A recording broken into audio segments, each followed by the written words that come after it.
The FIFA World Cup is a famous football competition that comes along every 4 years, delighting billions of fans who love cheering their country on to greatness. This time at Top 10 Facts About, in honor of the 2022 World Cup this winter, we have a special episode to dig into our top 10 facts about the World Cup. I'll see you after the globe.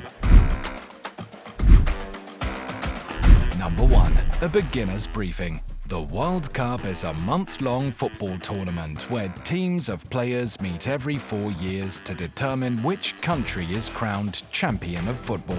People sometimes refer to the whole tournament as the World Cup Finals, which refers to the fact that each country has played qualifying games for years just to get to this point, and only 32 of the hundreds of countries in the world are represented at the tournament. When the tournament begins, countries first play in a group of 4, called the group stage, and the top 2 teams in every group win the right to keep going in the tournament. After that, the tournament switches to a knockout format, where a team has to win to continue to the next round of the competition. First in the round of 16, then the quarterfinals, semi-finals, and then the final. And when all is said and done, even though there are 64 games spread throughout the World Cup, the winning team will only have played 7 games. Number 2. Who's the best? With 5 titles, Brazil is the winningest team. But while Brazil may have the most trophies, they haven't won the tournament since 2002. Since then, several teams in Europe have claimed top honors, including Italy, Spain, Germany, and France. Of those, you won't have to worry about Italy, as they failed to qualify for the 2022 World Cup. As for Germany, their last chance at the trophy saw them not making it out of the group stage in 2018. And Spain? At the last World Cup, they made it as far as the round of 16 before losing to Russia on penalties. France was the eventual winner of that World Cup, the result of a great tournament and also 20 years of domestic investment in youth football throughout the country. Players like Kylian Mbappe and Paul Pogba are still young enough to repeat their success, but no country has won back-to-back World Cups since 1962, when Brazil won 3 out of 4 World Cups in a row. So, who will win? Well, we're gonna have a lot of fun watching and finding out together. Number 3. The women's game. While the 2022 World Cup will be played in Qatar, you may be surprised to find out that there will be another World Cup just next year, played in both Australia and New Zealand. The 2023 FIFA Women's World Cup will be the 9th Women's World Cup since the tournament started, and this and other women's football competitions like the 2022 Euros have been gaining more and more viewership and excitement with each passing year, with over 17 million people watching the 2022 Euros final in the UK. So next year, keep a lookout for stars like the USA Rose Lavelle or France's Wendy Renard as the best footballers in the world deepen old rivalries and create fresh ones. Number 4. A new endeavor. The very first Men's World Cup was in 1930, and it wasn't exactly an easy thing to put together. At first, no European countries were willing to play, given they'd have to make the long and costly plane flight to host country Uruguay, at a time where commercial flights were still largely a dream. The countries of the British Isles, where football was invented, weren't even a part of FIFA at that time, so to make matters worse, there was already no chance of England being at the first World Cup. Eventually, 2 months before the tournament, 4 European nations were convinced to take part, and Belgium, France, Romania, and Yugoslavia all made the journey to Montevideo to play at the newly built Estadio Centenario, as well as 2 other venues in the city. In the end, FIFA didn't even reach its target of 16 countries for its inaugural World Cup, and only 13 teams took part. But even if it was a rough start, it was also the beginning of something very special. Number 5. The shootout curse.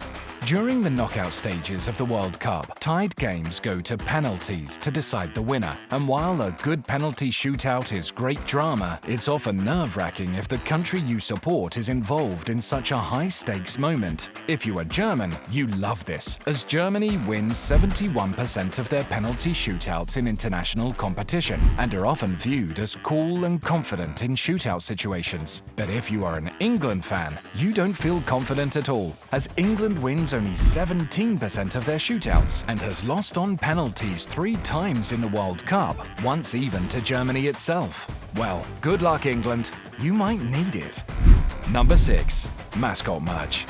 While adults who see mascots like Brazil's Foleco, the cartoon armadillo mascot for the 2014 World Cup, they might see a marketing effort. But in addition to marketing and merch, World Cup mascots actually have a deep history within the competition. The first World Cup mascot debuted in 1966 for the World Cup in England and introduced British kids to World Cup Willie, an anthropomorphic lion with a Union Jack jersey. In fact, World Cup Willie was one of the first animal mascots for major sports. Before then, mascots just referred to people with outsized personalities, like the famous Clown Prince of baseball, or kids that accompanied footballers onto the pitch at the beginnings of games. Since World Cup Willie, we've seen characters like Juanito for Mexico 1970, Striker the World Cup pup for the USA in 1994, and Zakumi the leopard, who represented South Africa in 2010. Number 7. A replacement for a replacement. The World Cup trophy has become iconic as a symbol of the World Cup, but it's not the first trophy designed to live in the dreams of professional footballers. In 1930, FIFA President Jules Rimet, as part of his effort to create the inaugural World Cup, commissioned Abel Lafleur to design the first World Cup trophy. What he came up with was a beautiful 14-inch or 35-centimeter gold-plated statue that depicted Nike, the Greek goddess of victory. Now, the actual World Cup trophy was so valuable that the winning team didn't actually get the trophy itself, but rather individual medals, allowing the $20 million original to stay safe at FIFA headquarters. But Jules Rimet made a promise. If any team won the World Cup 3 times, that team would keep the trophy forever. And in 1970, FIFA had to make good on that promise when Brazil became the first team to win the competition 3 times, and FIFA gave them what had since become known as the Jules Rimet Trophy. And instead of creating a second copy of the Jules Rimet Trophy, FIFA shifted to a new design in 1974 by Silvio Gazzaniga, and that's how the iconic image of 2 figures holding up the world entered into World Cup history. Number 8. Long-distance records.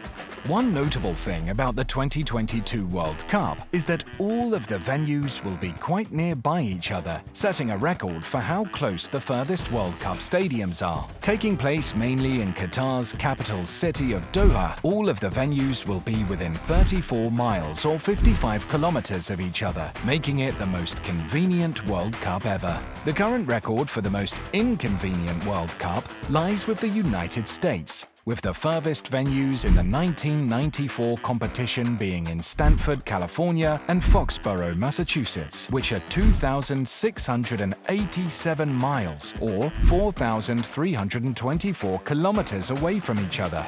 That record is likely to be broken in the near future, however, when in 2026 the United States will jointly host the World Cup with Canada and Mexico, spreading the games over an entire continent. Number 9.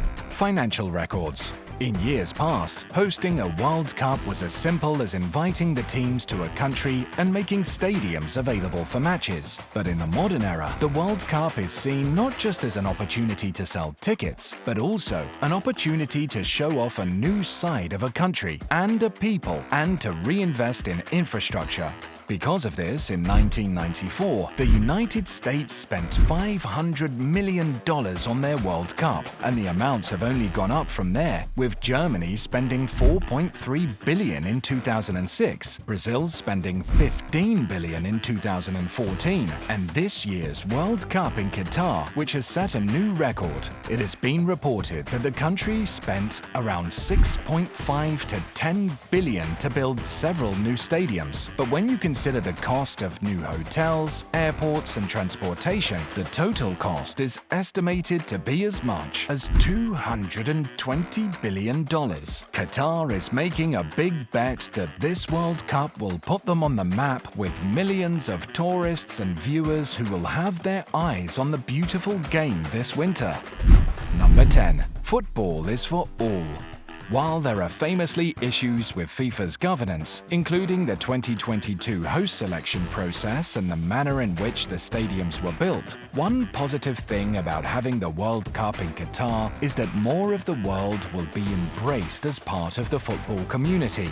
This will be the first time the World Cup is hosted in the Middle East, and only the second time the tournament was hosted in any Asian country. And out of the 21 World Cups so far, 11 have been hosted just in Europe. As we celebrate the love of football, it's important to remember that not everyone feels welcomed into that love, and there's always an opportunity to make the game as truly global as it can be. And that's the list. We hope you enjoyed getting to know just a little bit more about the FIFA World Cup. Comment below and let us know what kinds of things you'd like to learn top 10 facts about next. And subscribe to our channel to make sure you get our newest videos. Thanks for watching.